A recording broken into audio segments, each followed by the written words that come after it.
السلام عليكم، مرحبا بكم في هذه الفيديو جديدة اللي غادي نتكلموا فيها على l'éducation nutritionnelle et la protection de l'appareil digestif أولا التربية الغذائية ووقاية الجهاز الهضمي. Dans la vidéo dernière, on a parlé d'un phénomène très important qui se passe au niveau de l'intestin grêle et qu'on appelle l'absorption intestinale ou l'amتصاص المعوي. Alors, qu'est-ce qui se passe pendant l'absorption intestinale? On a le passage des nutriments, c'est-à-dire le glucose, les acides aminés, les acides gras, les vitamines, les sels minéraux, l'eau, etc. Ils passent de l'intestin grêle vers le sang. Et le sang va transporter tous ces éléments, c'est-à-dire les nutriments, vers tous les organes. في اتجاه جميع أعضاء الجسم وتوزيعها على جميع أعضاء الجسم. Alors les nutriments seront stockés dans les organes et seront utilisés en cas de besoin. يعني هذه المواد يتم تخزينها على مستوى الأعضاء وتستعمل في أثناء الحاجة إليها. تستعمل لمجموعة من الأدوار. هذه الأدوار سنتعرف عليها في هذا الشريط. Ce petit chien nous a posé une question. Il nous a dit pourquoi les nutriments doivent passer vers le sang et pourquoi ils seront transportés et stockés dans les organes. Dans cette vidéo, on va répondre à cette question. Alors, cette vidéo traitera la première partie de ce chapitre qui est l'éducation nutritionnelle, la protection de l'appareil digestif, التربية الغذائية ووقاية الجهاز الهضمي. Dans cette vidéo, première partie de ce chapitre qui est le rôle des aliments simples dans la satisfaction des besoins du corps. بعد نقلها إلى الأعضاء وتخزينها على مستوى الأعضاء، ما هو دور مواد القيد؟ Quels sont les rôles ou bien le rôle des nutriments ou bien des aliments simples؟ ما هي دورها في تلبية حاجيات الجسم؟ Alors, on va voir ça à partir de quelques activités.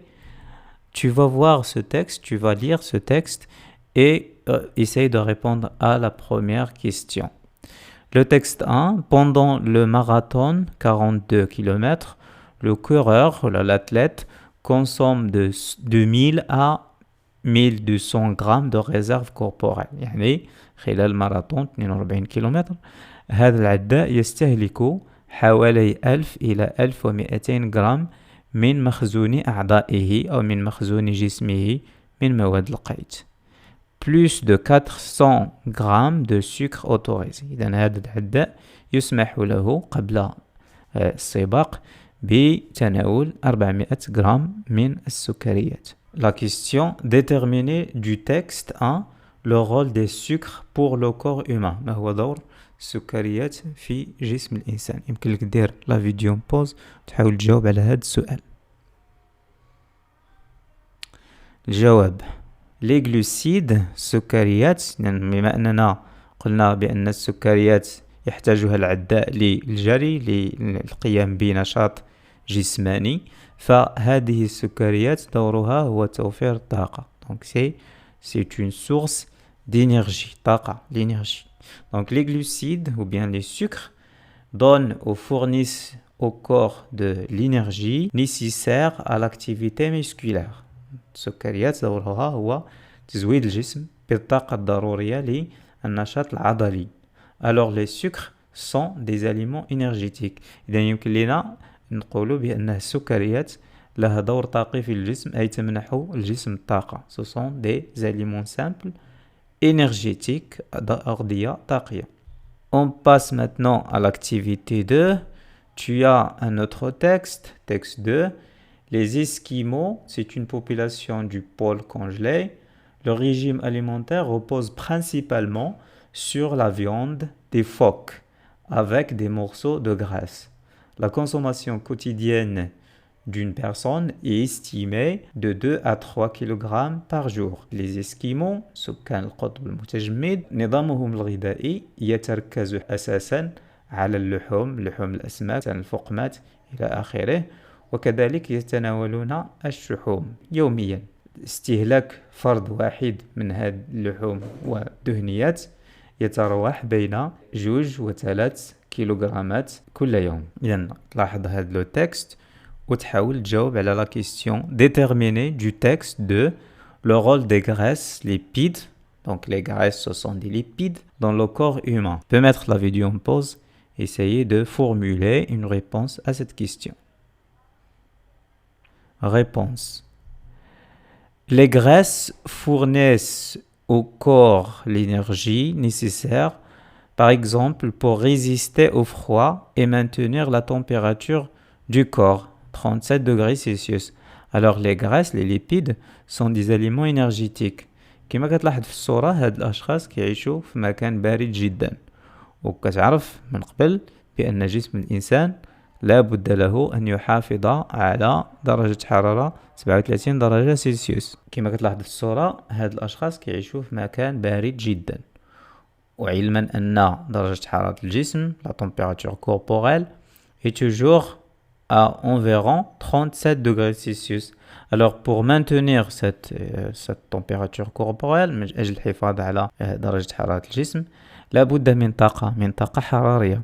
إذن هذه الدهنيات دورها في الجسم لها أدوار مختلفة أخرى، لكن دورها الرئيسي هو تزويد الجسم بالطاقة. إذن يمكن لنا نعتبرها أغذية طاقية aliments énergétiques. Conclusion. Le rôle principal des glucides et des lipides dans le corps est de fournir de l'énergie nécessaire à ces différentes activités. يعني دور الدهنيات والسكريات هو توفير الطاقة للجسم. Ce sont des aliments simples énergétiques. إذن يمكن أن نقول بأنها أغذية طاقية لأنها توفر الطاقة للجسم. On passe maintenant à l'activité numéro 3. Tu peux observer ce tableau qui représente le temps en jours nécessaire au corps pour doubler sa masse chez certains mammifères selon la composition du lait maternel en protides et sels minéraux.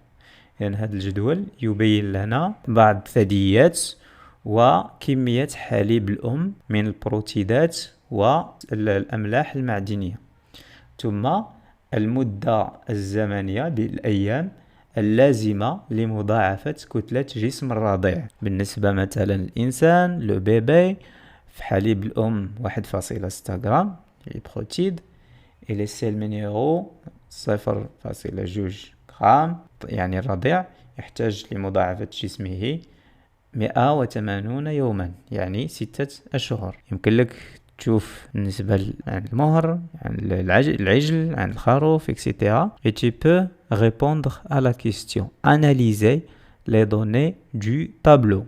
Tu peux mettre la vidéo en pause pour analyser les données du tableau. Alors réponse. Le tableau représente la relation entre la composition du lait maternel et la vitesse de croissance. يعني الجدول يمثل العلاقة بين تركيب حليب الأم من البروتيدات والأملاح المعدنية، يعني العلاقة بين كمية البروتيدات والأملاح المعدنية وسرعة النمو عند الصغر. يعني on observe que plus la quantité des protides et des sels minéraux est élevée, plus le temps nécessaire pour doubler la masse corporelle est courte. C'est-à-dire, إلا لاحظنا هنايا في هاد عند الإنسان la quantité des protides c'est 1,6, la quantité des minéraux c'est 0,2. Le bébé a besoin de 180 jours pour doubler sa masse. Mais par exemple, chez l'anneau, le lait maternel contient 6,5 grammes de protides, 0,8 grammes de sels minéraux. Il a besoin seulement de 10 jours pour doubler la masse. الحمل يحتاج إلى 10 أيام من أجل مضاعفة كتلة جسمه. Pour le petit lapin صغير القنية في حليب الأم 10,4 grammes de protides, c'est la plus grande quantité. La même chose pour les sels minéraux, 2,5. Il a besoin seulement de 6 jours pour doubler la masse de son corps. Tu as compris maintenant la relation entre la composition en protides et sels minéraux, la composition du lait maternel, la période nécessaire pour doubler la masse corporelle du petit. C'est-à-dire كل ما كان حليب الأم فيه كمية كبيرة من les protéines les sels minéraux كل ما ينمو dans la croissance ينمو الرضيع بسرعة. Tu peux maintenant répondre à la deuxième question. Conclure le rôle des protéines et sels minéraux. ما هو دور الأملاح المعدنية والبروتيدات؟ بما أن هناك نمو سريع إذا كانت البروتيدات متوفرة كذلك الأملاح المعدنية متوفرة بكثرة يكون النمو سريع وبالتالي لمضاعفة وزن الجسم يحتاج الأمر مدة قصيرة. إذا نقولوا بأن les protéines et les sels minéraux jouent un rôle important dans la croissance في النمو. Ils sont donc appelés des aliments constructeurs. أغذية بانية. كنسميوها des aliments constructeurs ou bien aliments bâtisseurs. On passe maintenant à l'activité 4. Tu as un texte ici. La diarrhée est un problème fréquent chez les enfants, manifesté dans la perte d'une grande quantité d'eau. Les médecins commandent de boire une grande quantité d'eau pour traiter ce problème. Le texte 2. La vitamine A est une vitamine qui assure le fonctionnement normal de la rétine, vitamine de la vue. La question maintenant, quel est le rôle des vitamines et sels minéraux dans le corps? Tu as ici la diarrhée, c'est un problème fréquent manifesté par la perte d'eau, etc. Et l'eau contient des sels minéraux. Donc les médecins recommandent de boire une grande quantité d'eau pour traiter ce problème. Dans la diarrhée, marad al-ishal. Et dans le texte 2, la vitamine A est une vitamine qui est très importante dans la vision. هي فيتامين مهم في الإبصار وكذلك في سلامة الإبصار. إذا النقص فيه يؤدي إلى مشكل على مستوى الغيتين على مستوى شبكية العين. يعني في السؤال quel est le rôle des vitamines et sels minéraux يمكن لك تجاوب على هذا السؤال دير لا بوز لا فيديو. الجواب les vitamines et les sels minéraux sont essentiels pour la santé du corps et sa prévention contre certaines maladies.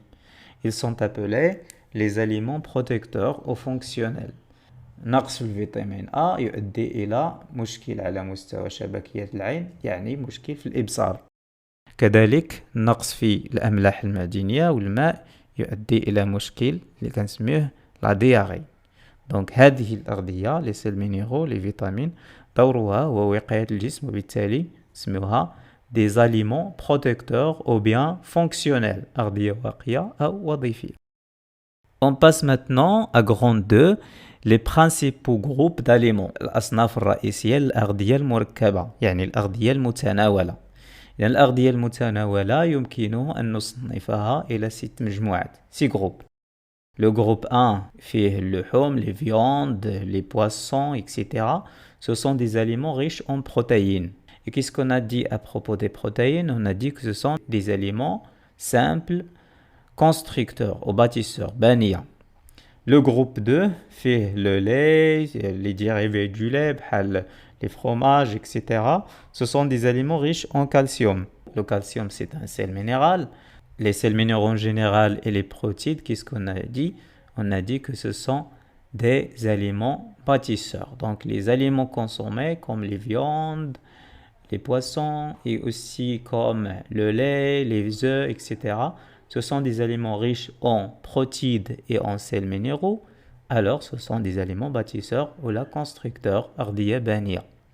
Le groupe 3 fait l'huile, les olives, etc. Ce sont des aliments riches en lipides, دهنيات. Et aussi le groupe 4 فيه مثلا الخبز المعجنات البطاطس le pain les pâtes les pommes de terre le riz etc. le miel etc. Ce sont des aliments riches en glucides سكريات. Donc qu'est-ce qu'on a dit avant? On a dit que les glucides et les lipides sont des aliments énergétiques. Donc le groupe 3 et le groupe 4 contiennent des aliments riches en lipides et en glucides. Et les lipides et les glucides sont des aliments simples énergétiques qui donnent de l'énergie au corps. أغذية طاقية توفر طاقة للجسم. Le groupe 5 et le groupe 6. Le groupe 5 contient des fruits, des légumes, etc. Fawakih, khudar, etc. Ils sont riches en vitamines, en fibres, etc. Et le groupe 6, le jus de fruits, l'eau, les fruits, etc. Ce sont des aliments riches en vitamines et sels minéraux. Donc on va dire que le groupe 5 et le groupe 6, ce sont des aliments fonctionnels ou bien protecteurs, ardiya waqiya ou ardiya wadifiya. On va résumer tout ça. Nous avons les aliments composés, le pain, les viandes, etc. peuvent être classés en 6 groupes, c'est-à-dire المجموعات رئيسية. En fonction de quoi؟ على حسب ايش؟ علاش اعتمدنا لجنة التصنيف؟ اعتمدنا على la quantité d'aliments simples. كمية الأغذية البسيطة. اللي نقول الأغذية البسيطة كنقصدوا بها بحال les glucides, les protéines, les lipides, les vitamines, etc. On a classé ces aliments composés en 6 groupes. On a dit des aliments riches en sels minéraux, des aliments riches en glucides, etc.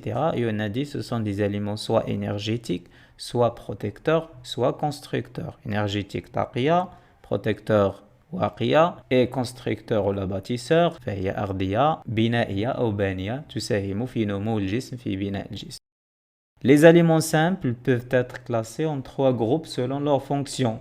Le nutriment en particulier, مواد القيت, le nutriment بحال le glucose, بحال les sels minéraux, les vitamines, les acides gras, l'eau, etc. On peut les classer en 3 groupes. يعني les aliments composés صنفناهم 6 المجموعات. Les aliments simples غنصنفوهم 3 ديال المجموعات. يعني les aliments énergétiques بحال les glucides, lipides, الدور الرئيسي ديالهم هو توفير الطاقة للجسم. تخزن على مستوى الأعضاء وتستعملها الأعضاء في إنتاج الطاقة. Pourquoi l'énergie? Parce que toutes les activités du corps, les activités soit physiques, أنشطة جسمانية بحال الحركة, المشي, etc. ou bien mental, التفكير, etc. يحتاج إلى الطاقة, l'énergie. Et quelle est la source de l'énergie?